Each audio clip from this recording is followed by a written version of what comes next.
আসসালামু আলাইকুম ওয়া রাহমাতুল্লাহি ওয়া বারাকাতুহু। ওয়া আলাইকুমুস সালাম ওয়া রাহমাতুল্লাহি ওয়া বারাকাতুহু। আলহামদুলিল্লাহ নাহমাদুহু ওয়া নাস্তাঈনুহু ওয়া নাস্তাগফিরুহু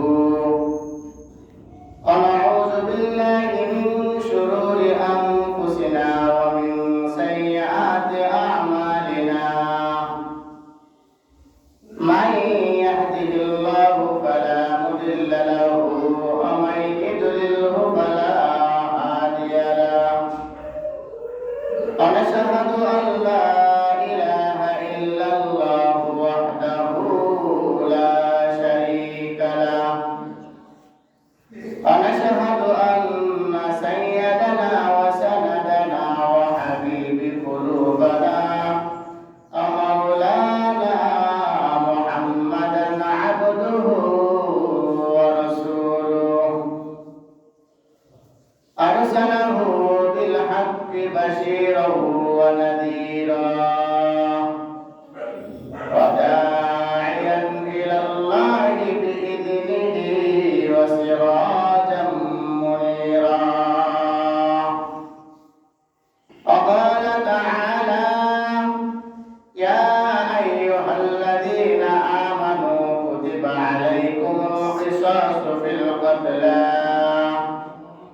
الحر بالحر والعبد بالعبد والأنثى بالأنثى.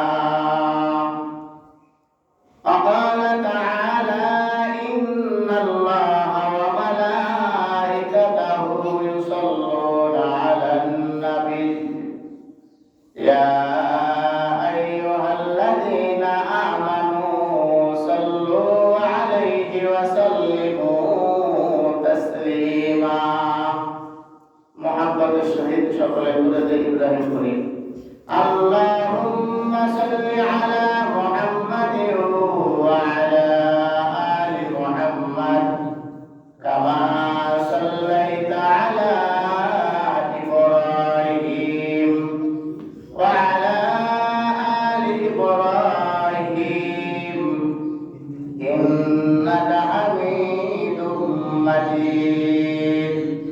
اللهم بارك على محمد وعلى آل محمد كما باركت على إبراهيم وعلى آل إبراهيم إنك حميد مجيد. بلغ العلا بكماله كشف الدجى بجماله حسنت جميع خصاله صلوا عليه وآله.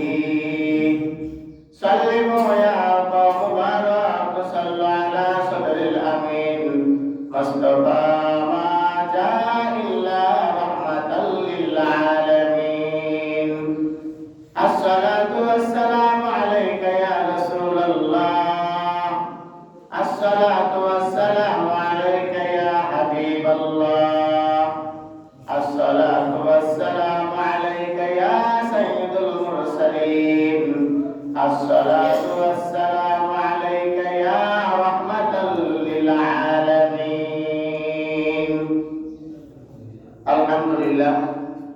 আল্লাহ রাব্বুল আলামিনের দরবারে শুকরিয়া যে আল্লাহ জাল্লা শানুহু আমাকে এবং আপনাদের সকলকে মহব্বত করে ভালোবেসে আল্লাহ তাআলার ঘরের মধ্যে আসার এবং বসার, কিছু কথা বলার এবং শোনার তৌফিক দান করেছেন। এই জন্য সকলে জবান ছেড়ে কালিমাতুশ শুকর আদায় করে সকলে বলে আলহামদুলিল্লাহ। আল্লাহ রাব্বুল আলামিনের দরবারে আরো লাখ কোটি শুকরিয়া যে আল্লাহ রাব্বুল আলামিন আমাকে এবং আপনাদের সকলকে হায়াতের জিন্দেগির মধ্যে রেখেছেন।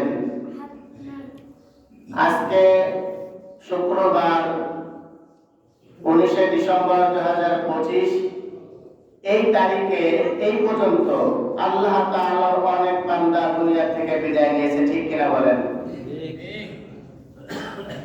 আসার একটা সিরিয়াল আছে কিন্তু যাওয়ার কোনো সিরিয়াল নেই।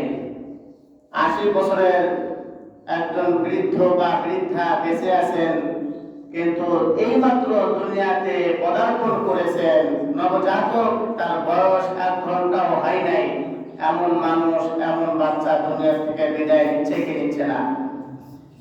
চলে যাচ্ছে, নিয়ে যাচ্ছে। এটা নেওয়ার কারণ হলো আল্লাহ তাআলা বলতেছেন, আল্লাযী খালাকাল মাউতা ওয়াল হায়াতা লিয়াবলুয়াকুম আইয়ুকুম আহসানু আমালা।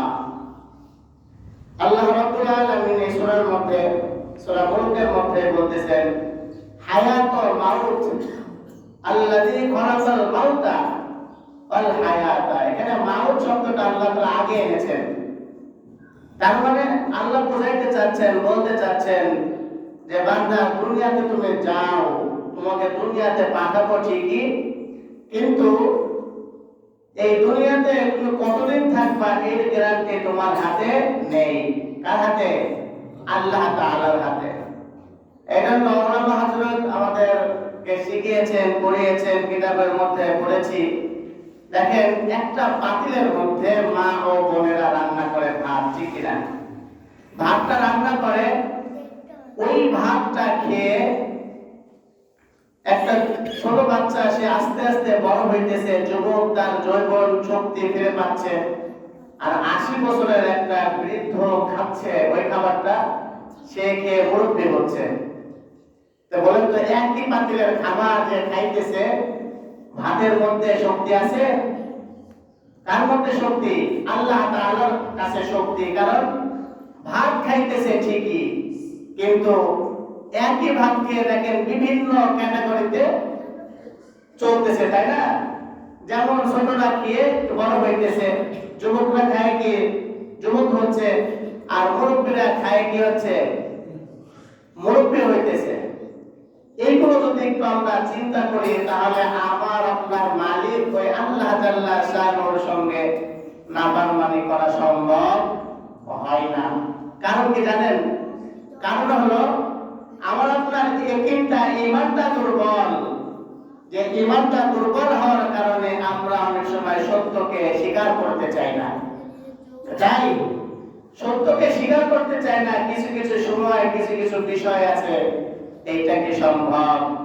যেমন একটা বাচ্চা মারা যাচ্ছে, ওই বাড়িতে আবার একটা বৃদ্ধ আছে যার বয়স প্লাস 80+ বছর। এখন ছোট্ট একটা বাচ্চা মারা গেল, তার তো জীবন এখনো শুরুই হলো না, কিন্তু একজনের আবার জীবন শেষ, তার জীবন যৌবন সব শেষ। সে চলতে পারে না, খাইতে পারে না, তাকে চলাইতে হয়, খাওয়াইতে হয়। এমন একটা বেহুদা মানুষকে সে জীবিত থাকলো, আর একজন নবজাতক কিশোর বা যুবক সে দুনিয়া থেকে বিদায় নিল। এই সময়টাকে আমরা মা বাবা যারা আছি মেনে নিতে কি চাই? বলেন তো সত্য কথা, চাই আমরা? আমরা পুরুষরা বলতে পারি না, কিন্তু আমাদের মা বোনেরা অনেক সময় আক্ষেপে অনেক কিছু বলে ফেলে। বলে কি বলে না? আমরাও বলে ফেলি অনেক সময়। আল্লাহ কি চোখে দেখে না যে আমার বাবাটা অসুস্থ ছিল, আমার বাবাটাকে নিয়ে গেলে কতই না ভালো হতো, তারও কষ্ট হয়, আমারও কষ্ট হয়, আমার ছেলেটাকে নেওয়ার কি দরকার ছিল? এমন কথা বলে কি বলি না? আমরা বলে ফেলি। এই যে বলাটাই হলো আমাদের ঈমানের দুর্বলতা। এই বলাটাই হলো আমাদের ঈমানের কমজোরি। এই বলাটাই হলো আমাদের জন্য জাহান্নাম ওয়াজিব হয়ে যায়। জাহান্নাম ওয়াজিব হয়ে যায়। মনের অজান্তেই আমরা আল্লাহ তাআলার সঙ্গে এমন নাফরমানি করি যেটার জন্য সঙ্গে সঙ্গে তার জন্য জাহান্নাম ওয়াজিব হয়ে যায়। এজন্য বিপদ আপদ সব কিছুর মধ্যে সবর আনবো। কি আনবো ভাই? সবর। আল্লাহ তাআলা আমাদের সকলকে এই সবরের উপরে আমল করার জন্য কবুল করুক, আমিন। মুআজ্জাজ মুহতারাম, গত সপ্তাহের আলোচনার শেষ অংশের মধ্যেই কথাগুলো সমাপ্ত করে ইনশাআল্লাহ আয়াতে কারিমার কিছু অংশ পড়েছি, সেই বিষয়ে আপনাদেরকে অবগত করতে চাচ্ছিলাম। গত সপ্তাহের আলোচনার শেষ অংশের মধ্যে ছিল আল্লাহ তাআলা আমাদেরকে বলতে চাচ্ছেন, বান্দারে যদি তুমি আমার ইবাদত করো, আমাকে মানো, তাহলে আগে আমার উপরে ঈমান আনতে হবে। কি আনতে হবে? ঈমান। যদি ঈমান আনো, আমাকে যদি মেনেই নাও, তাহলে তোমার দ্বারা আর কোনো খারাপই হওয়ার কথা না। হওয়ার কথা বলেন তো।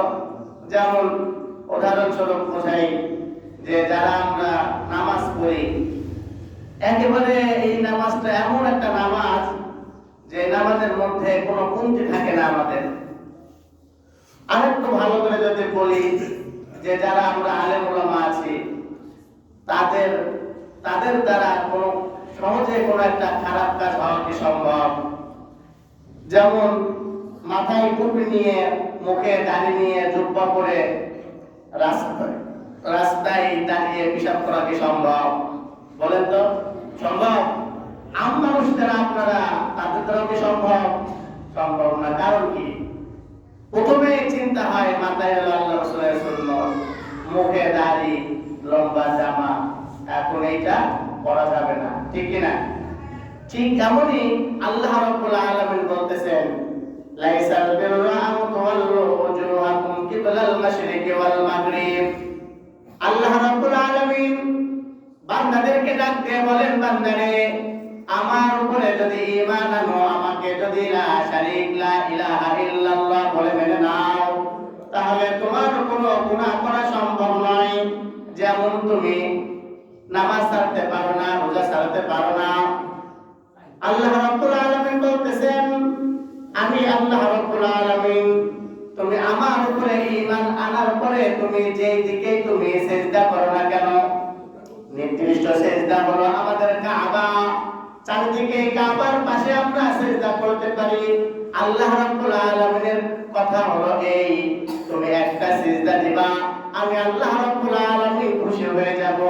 কারণ হলো তুমি আমার উপরে ঈমান এনেছো, এই জন্য ওই সিজদাটা আমার কাছে অনেক দামি। সিজদা আল্লাহ তাআলার কাছে এত দামি, মুফাসসিরিন ইকরাম লিখেছেন, একটা মানুষ সে যাইতেছে অনেক দূর মরুভূমির মধ্যে, তার যে বাহন ছিল উট অথবা ঘোড়া, সেটা হারিয়ে গিয়েছে। পথের মধ্যে যাইতে যাইতে কিছুক্ষণ পর সে তার হারানো মাল, ওই উট বা ঘোড়াটার বাহনটা ফিরে পেয়েছে।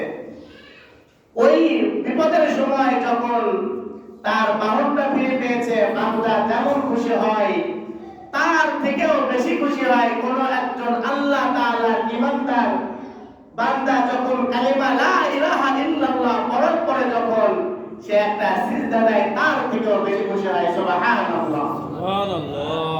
কত খুশি হয় একটা সিজদা, কিন্তু আমরা সিজদা দিতেই চাই না। আল্লাহ রাব্বুল আলামিন বলেন, ও আমার বান্দা, আমার উপরে ঈমান আনার পর আমার ফেরেশতাকে বানাইছি। আমার ফেরেশতা অসংখ্য ফেরেশতা, যারা নূরের তৈরি, তাদেরকে দেখা যায় না। তোমার কাঁধের উপরে দুইটা ফেরেশতা দিয়েছি, কিরামান কাতিবিন। তোমার ডান কাঁধের ফেরেশতা ভালো আমল লেখে, বাম কাঁধের ফেরেশতা খারাপ আমল লেখে। এই কথাটা আমি আল্লাহ রাব্বুল আলামিন কোরআনের মধ্যে বলে দিলাম, আমার রাসূল হাদিসের মধ্যে বলে দিয়েছেন। ও আমার বান্দা, খবরদার খবরদার, আমাকে যেমন ভয় পাও, ঠিক তেমন কিরামান কাতিবিন নামক দুই ফেরেশতা আছে, তোমরা তাদেরকেও দেখে ভয় পাও। কারণ তুমি ঘুমাইতে পারো, আমার ফেরেশতা ঘুমায় না। তুমি ঘুমাইতে পারো, আমার ফেরেশতা ঘুমায় না। তুমি নিঃশ্বাস বন্ধ করতে পারো, আমার ফেরেশতা নিঃশ্বাস বন্ধ করে না। তুমি চোখ বন্ধ করতে পারো, আমার ফেরেশতা চোখ বন্ধ করতে পারে না। 24টা ঘন্টা আমি আল্লাহ রাব্বুল আলামিন ফেরেশতাদেরকে বলে দিয়েছি, তোমরা সচেতন থাকবা এমন ভাবে যেন আমার বান্দা একটা নেকিও যেন মিস না যায়, একটা নেকি মিস না যায়। ঘুমের ঘরে যারা আমরা মাদ্রাসায় পড়েছি বা আপনারা যারা খুব সুন্দর আমল করা হয়, তখন দেখবেন ঘুমের ঘরে কোরআন তেলাওয়াত হয় কি হয় না? অনেক সময় হয়, জিকির হয়, কোরআন তেলাওয়াত হয়। আর মাদ্রাসার বাচ্চারা তো সব সময় পড়তে থাকে। এই অভ্যাসে তারা ঘুমের ঘরেও তেলাওয়াত করে। এই সূরা ও সূরা ছোট ছোট বাচ্চারা দেখবে সারাদিন দৌড়াদৌড়ি করে, এরা রাতের বেলায় ওই কথাগুলো আবল তাবল বলে। বলে কি বলে না? বলে। বাচ্চাকে আপনি সূরা পড়াবেন, বাচ্চা ঘুমের ঘরে সূরা পড়বে। ঠিক তেমনি ঘুমের ঘরে যদি আপনি কোরআন তেলাওয়াত করি আর ফেরেশতা যদি ওই সময় ঘুমায় যায়, তাহলে সওয়াবটা কে লিখবে? আল্লাহ রাব্বুল আলামিন এই জন্য তাদেরকে ঘুমবিহীন এমন একটা আজব প্রাণী বানিয়েছেন, মাখলুকাত বানিয়েছেন। তাদের কোনো ঘুম লাগে না, খাওয়া লাগে না, ইস্তেঞ্জা লাগে না, তাদের কোনো জরুরত প্রয়োজন হয় না। সুবহানাল্লাহ। এই দুই ফেরেশতা আমাদের মাঝে আছেন। এই যে এটা ভয় করলে আমার আপনার গুনাহ করতে মন চাবে না। চাবে গুনাহ করতে? গুনাহ করতে গেলেই চিন্তা হবে আমার আল্লাহ দেখছেন, এইটা প্রথম আসার কথা, ঠিক কিনা? তারপরে চিন্তা যে আল্লাহ দেখছেন, আমার কি ফেরেশতা দুইটা আছে, ওরা আবার কি গুনাহ লিখে ফেলবে। খবরদার, এইটা করা যাবে না। বলেন তো, চোর কি ওপেনলি চুরি করে? কালকে আমি যাচ্ছিলাম জিলা স্কুলের সামনে, একটা অটো চোর রাতের বেলা ঈশান নামাজের পর অটো চুরি করে নিয়ে যাচ্ছে। কত বড় কলিজা! তাও বর্তমান যে পরিস্থিতি, যে অবস্থা, এই সময়ের মধ্যে এবার লোকজন ধরে পিটাচ্ছে। আমি গাড়িটা থামায় জিজ্ঞাসা করছি কি হয়েছে, কয় অটো চোর। পিটান, আগে পিটান। তারা হাত দুইটা আগে কেটে ফেলেন। যে হাত তারা চুরি করেছে, ইসলামের আইন অনুযায়ী তারা আগে হাত কেটে দেওয়া উচিত, ঠিক কিনা বলেন? আমি কি মিথ্যা বললাম? তাহলে আওয়াজ ছাড়াইল না। আল্লাহ তাআলার আইন, যে চুরি করে তার আগে হাত কেটে দিতে হবে। এক হাত কবজি পর্যন্ত আগে কেটে দাও। বরাবর চুরি করবে, তার বাম হাত কেটে দাও, অথবা বাম পা কেটে দাও। আবার চুরি করবে, বাম হাত কেটে দাও। আবার চুরি করবে, ডান পা কেটে দাও। তার চারটা অঙ্গকে কেটে ফেলো। তারপরেও যদি চুরি করে, তাকে শুলে চড়াও, ফাঁসি দাও। এটা কার বিধান? কার বিধান? আল্লাহর বিধান। আমি ওখানে ডাইরেক্ট করলাম, ওর আগে পিটার হাত কেটে দেবো। দ্বিতীয়বার কোন অটো গাড়ির জন্য চাবিটা হাতে নিতে না পারে, হাতে নিতে না পারে। কারণ এমন এমন চোর, এমন মানুষ, যুবক মানুষ, তুমি কর্ম করতে পারো, তোমার চুরি করা আসা কোথার থেকে? একজন ক্ষুধার্ত ব্যক্তি যদি খাবার চুরি করে, সেইটা ভিন্নতা দেখায়, কিন্তু একজন সুস্থ সম্বল যুবক সে কখনো চুরি করতে পারে না। তাই আল্লাহ রাব্বুল আলামিন বলতেছেন, তুমি ভয় পাও। কি পাও? ভয় পাও যে আমার আল্লাহ আমাকে দেখছেন, আমার আল্লাহ রাব্বুল আলামিনের ফেরেশতা আছেন, সেই ফেরেশতা আমাকে দেখছেন। চুরি করা যাবে না, মিথ্যা কথা বলা যাবে না, ওজনে কম দেওয়া যাবে না। এই কথাগুলো আল্লাহ রাব্বুল আলামিন বোঝাচ্ছেন। যত খারাপ আছে তোমরা করবা না, কারণ তুমি খারাপ যদি করো, আমার ফেরেশতা কিরামান কাতিবিন ফেরেশতা সেটা কি করছেন? লিখে ফেলতেছেন। কত সাবধান। তারপরে আল্লাহ তাআলা বলতেছেন, আমানা বিল্লাহি ওয়াল ইয়াউমিল আখির ওয়াল মালাইকাতি ওয়াল কিতাবি ওয়ান নাবিয়্যিন। আমি আল্লাহ রাব্বুল আলামিন কিরামান কাতিবিন ফেরেশতা বানাইলাম, তোমার ঘাড়ের উপরে নিযুক্ত করে দিলাম। এইটাই শেষ করে নাই রে বান্দা, তোমাদের জন্য আরো একেবারে প্রমাণের জন্য 104 খানা কিতাব পাঠিয়েছি।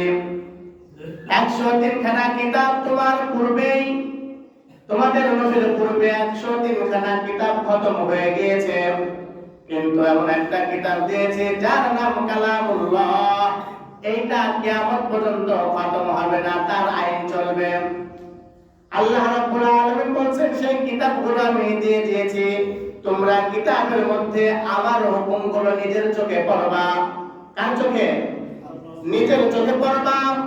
নিজে চোখ দিয়ে আমার কোরআনটা পড়বা, আমার কোরআনের আইনটা পড়বা, সেইটা আবার সমাজের মধ্যে বাস্তবায়ন করবা। আল কিতাব, আমি আল্লাহ রাব্বুল আলামিন কিতাব নাযিল করেছি। এই কিতাবটা তোমরা নিজের চোখে পড়ো, সুন্দর করে পড়ো, বুঝে পড়ো। বুঝে পড়ার পর আমি আল্লাহ রাব্বুল আলামিনের কথাগুলো তোমরা মানুষের মাঝে আবার প্রচার করো। যেমন তুমি আমল করা তোমার যেমন দরকার, তোমার ঘরের মধ্যে তোমার বিবি আছে, তার আমল করা দরকার।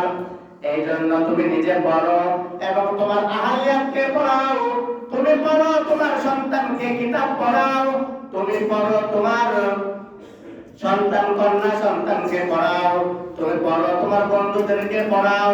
আল্লাহ রাব্বুল আলামিন বলতেছেন কিতাব দিয়েছি, কিতাবের মধ্যে আমি গুনাহের কথা বলেছি, গুনাহ করবি না রে বান্দা। আমি আল্লাহ রাব্বুল আলামিন বলেছি নামাজ পড়বি, নামাজ পড়বি তোরা। আল্লাহ রাব্বুল আলামিন বলতেছেন আমার আদেশ ইন্নাস সালাতা তানহা আনিল ফাহশাই ওয়াল মুনকার। আল্লাহ রাব্বুল আলামিন বলতেছেন হে বান্দা আমার নিষেধ ও আদেশগুলো পালন করা তোমাদের দায়িত্ব আর কর্তব্য। আমাদের কাজ কি? আমাদের কর্তব্য কাজ হলো আল্লাহ তাআলার আদেশগুলোকে পালন করা। যেমন সরকার যদি কোনো কথা বলে এইটা কথাগুলো বাস্তবায়ন করা হলো, আমরা যারা সাধারণ জনগণ আছে তার জন্য কি কর্তব্য, ওয়াজিব, ফরজ। তার থেকে বড় সরকারের থেকে সরকার হলো আমার আপনার আল্লাহ, তার কথাটা কেমন বাস্তবায়ন করা দরকার হিসাব করে দেখেন।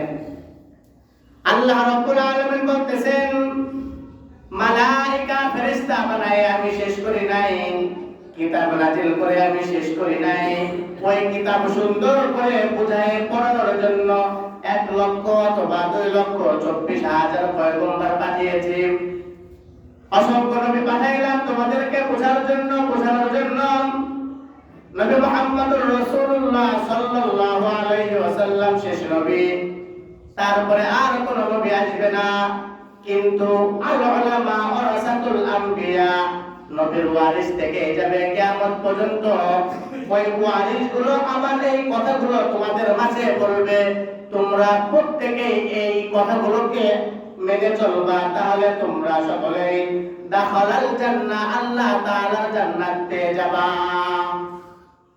আল্লাহ রাব্বুল আলামিন বলতেছেন ওয়া আতাল মালা আলা হুব্বিহি যাবিল কুরবা ওয়াল ইয়াতামা ওয়াল মাসাকিন। আল্লাহ রাব্বুল আলামিন বলতেছেন তার প্রেমে আত্মীয় স্বজন, যে সমস্ত মানুষ নিজের মানুষ, রক্তের কানেকশন, যাদের মধ্যে মিল মহব্বত নাই, তাদের বিষয়ে বলতেছেন। আল্লাহ রাব্বুল আলামিন বলছেন ওয়া আতাল মালা আলা হুব্বিহি, তোমাদের নিকট আত্মীয়দের সঙ্গে সুন্দর আচরণ করো, মহব্বত রাখো। প্রেম যেমন করলে মহব্বত বাড়ে, ঠিক ওই প্রেমের মতন মহব্বত তোমার নিকট আত্মীয়দের সঙ্গে তোমরা বজায় রাখো। তারপরে আল্লাহ তাআলা বলতেছেন যাবিল কুরবা ওয়াল ইয়াতামা ওয়াল মাসাকিন। এখানে আল্লাহ রাব্বুল আলামিন আবার বলতেছেন ওয়া আতাল মালা আলা হুব্বিহি যাবিল কুরবা ওয়াল ইয়াতামা, যারা এতিম তোমাদের মাঝে, যাদেরকে আমি আল্লাহ রাব্বুল আলামিন দুনিয়া থেকে তুলে নিয়েছে, ছোট্ট একটা মাসুম বাচ্চার বাবা, ওই বাচ্চাটা 12 বছর বালিগ না, সাবালগ না হওয়া পর্যন্ত সে এতিম। তোমরা সেই এতিমকে দেখে শুনে রাখো, তার যে সম্পদ আছে এই সম্পদটা তাকে সুন্দরভাবে বুঝায় দাও, কখনো তোমরা তার সম্পদগুলো বিনাশ করবে না। আমাদের সমাজের মধ্যে, বর্তমান সমাজের মধ্যে এমন অবস্থা, যদি ভাই মারা যায় তাহলে ভাইয়ের যে সম্পদ, তার প্রাপ্য সম্পদ তার সন্তানগুলো পায় না, ঠিক কিনা বলেন? এইটা বর্তমান যুগের সবচেয়ে বড় একটা ফিতনা, বড় একটা সমস্যা। আমাদের মধ্যে এমন একটা অবস্থা হয়ে গিয়েছে, আমরা এই সম্পত্তি বলি, এই সম্পত্তি তো কেউ কবরে নিয়ে যায় না, তাহলে কেন আমি অন্যের সম্পত্তিটা গ্রাস করে দখল করি? কেন আমি এটা করি? এটা আমাদের আলেম ওলামাদের আমাদের মাথার মধ্যে আসে না, আপনাদের বিবেকবান মানুষের মধ্যেও আসে না। কারণ কি? আমি তো 3.5 হাত মাটি কবরের মধ্যে যাব, কিন্তু ওখানে তো আমি কোনো সময় আমি 1 লাখ টাকা বা 1 টাকা ক্যাশ নিয়ে যেতে পারি না। পারি কেউ? পেরেছি? কেউ পারে না। 3 টুকরা কাপড় অথবা 5 টুকরা কাপড়ে আমার আপনার জন্য যথেষ্ট, তাহলে কি দরকার আমি আপনি মানুষের জিনিসটা দখল করব? কেন আপনি চাঁদাবাজি করব? কেন আমি আপনি কেন লোকের সম্পদ দখল করব? বিশেষ করে এতিমের সম্পদ, এতিমের। আল্লাহ রাব্বুল আলামিন বলতেছেন যাবিল কুরবা ওয়াল ইয়াতামা ওয়াল মাসাকিন ওয়া ইবনিস সাবিল। আল্লাহ রাব্বুল আলামিন বলতেছেন তোমাদের সামনে যখন কোন ভিক্ষুক যায়, সেই ভিক্ষুককে তোমরা ঘাড়ে ধাক্কা দিয়ে বের করে দিবা না, তোমাদের সামর্থ্য অনুযায়ী তোমরা তাদেরকে দাও। আল্লাহ রাব্বুল আলামিন বলতেছেন, তোমাদের দাসত্ব মোচনের জন্য ধন সম্পদ ব্যয় করো। এখানে গুরুত্বপূর্ণ একটা পয়েন্ট, যদি পয়েন্টের ব্যাখ্যা যদি করি তাহলে কথাগুলো কিছুটা রাজনৈতিকের দিকে চলে যাবে, কিন্তু রাজনৈতিকের কোনো কথা বলার জন্য এখানে বসি নাই মুহতারাম। এখানে কোরআনের কথা বলবো, সেই কথাটা রাজনৈতিকের দিকে যাক বা সেই দিকে যাক, আমার কোনো যায় আসে না। আপনাদের কি কোনো যায় আসে নাকি? আলহামদুলিল্লাহ, আলহামদুলিল্লাহ। আর অনেকে আমরা বলি একটা ভুল ধারণা, ভুল প্রথা আমাদের, সেটা হলো কোরআনের মধ্যে বলে রাজনীতি নেই, কোরআনের মধ্যে রাজনীতি নেই। আরে কোরআনের মধ্যে যদি রাজনীতি না থাকে তাহলে রাসূল সাল্লাল্লাহু আলাইহি ওয়াসাল্লাম মক্কার প্রধানমন্ত্রী হয়েছিলেন কিভাবে বলেন তো? কি প্রধানমন্ত্রী হয়েছিলেন না? কি ছিলেন প্রধানমন্ত্রী? তাহলে রাসূল যদি প্রধানমন্ত্রী থাকেন আর রাসূলের সাহাবা ওমর ফারুক রাদিয়াল্লাহু তাআলা যদি আধা জাহানের যদি মালিক থাকেন, আধা জাহান যদি শাসন করেন, তাহলে কিসের কারণে করেছিলেন? এমনি সাধারণ মানুষ, সাধারণ মানুষ, একজন খলিফা তাকে প্রধানমন্ত্রী বলা হয়। আপডেট নিউজ আপডেট কথা হলো প্রধানমন্ত্রী, আর ওই যুগের কথা ছিল খলিফা। কি ছিল? খলিফা। তাহলে সে রাষ্ট্র চালিয়েছে, দেশ চালিয়েছে কোরআনের বাইরে থেকে না ভিতর থেকে? কোরআনের ভিতর থেকে। তাহলে যারা আমরা বলি যে কোরআনে রাজনীতি নাই, ওই লোকটার মতন আহম্মক কোন লোকই হইতে পারে না, ঠিক কিনা বলেন? কারণ কোরআনের মধ্যেই সব কিছু দিয়ে দিয়েছে আল্লাহ তাআলা, এমন কোন জিনিস নাই যে কোরআনের মধ্যে নাই। আমি লালনের গাঞ্জাখোরদের বিষয়ে কথা বলছিলাম, লালনের মাজারের আলোচনার মধ্যে দবির মোল্লার কাছে যখন ছিলাম, এক যুবক খুব মহব্বত করে আমাকে নামাজের পরে বসে গেছে যে হুজুর কথা আছে। কি কথা? এই বিষয়, গাঞ্জার বিষয়ে বলেছি, ওর লেগেছে, ও খায়। এরপরে আমাকে বলছে যে বলেন তো আল্লাহর কাছে কি নাই? কি বলছে? আল্লাহর কাছে কি নাই? তাই বলছে আল্লাহর কাছে সব আছে। তাই যে না, আল্লাহর কাছে মিথ্যা কথা নাই। কি নাই? মিথ্যা কথা নাই।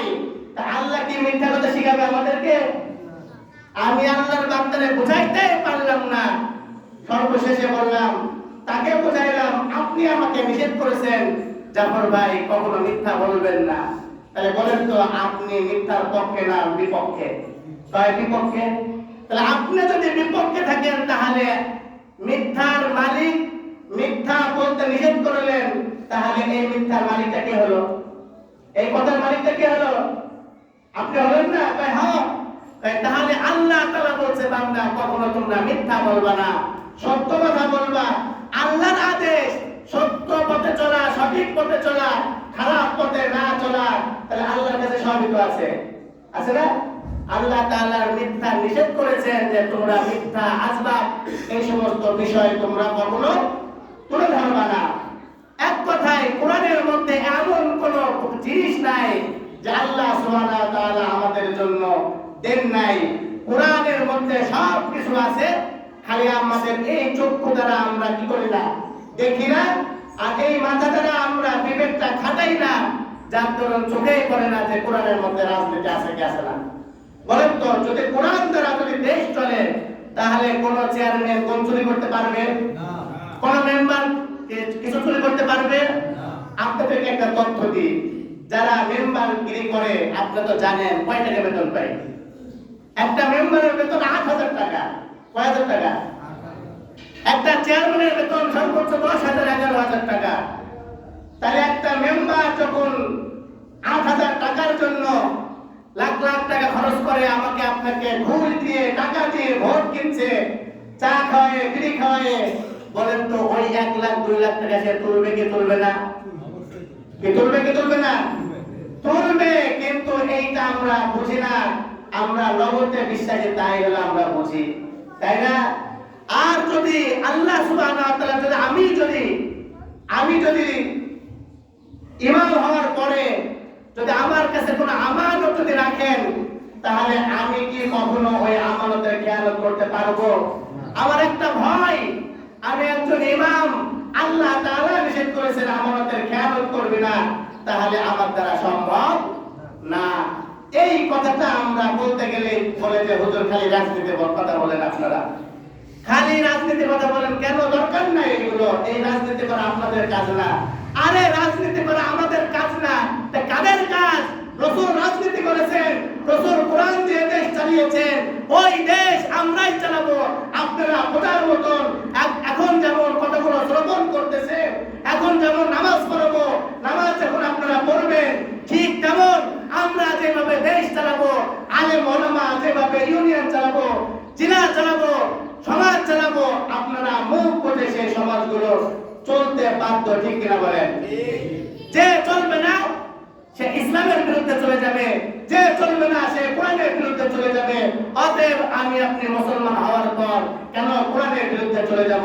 কেন ইসলামের বিরুদ্ধে আমি চলবো? কেন চলবো আমি? এই জন্য আসুন যে আমরা আমাদের ভিতর থেকে যে ভুলগুলো আছে, খারাপিগুলো আছে, সেগুলো বের করে ফেলে। তার মধ্যে একটা হলো কি, যে কোরআনের মধ্যে রাজনীতি আছে, রাজনীতি না, এই কথাটা ভিতর থেকে বের করে ফেলেন, বের করে ফেলেন। যে কোরআন দ্বারা, কোরআন ছাড়া কোনো জায়গায় সমস্যা সমাধান হবে না। বলেন তো, এই জায়গায় কোনো বিশৃঙ্খলা আছে? আছে। কিন্তু এমনই যদি কোনো একটা সমাবেশ ডাকা হয় বাইরে, ওখানে বিশৃঙ্খলা হবে কি হবে না? খিচুড়ি দেওয়ার সময় বিশৃঙ্খলা হবে কি হবে না? আর এখানে দেওয়ার সময় কোনো বিশৃঙ্খলা হয়?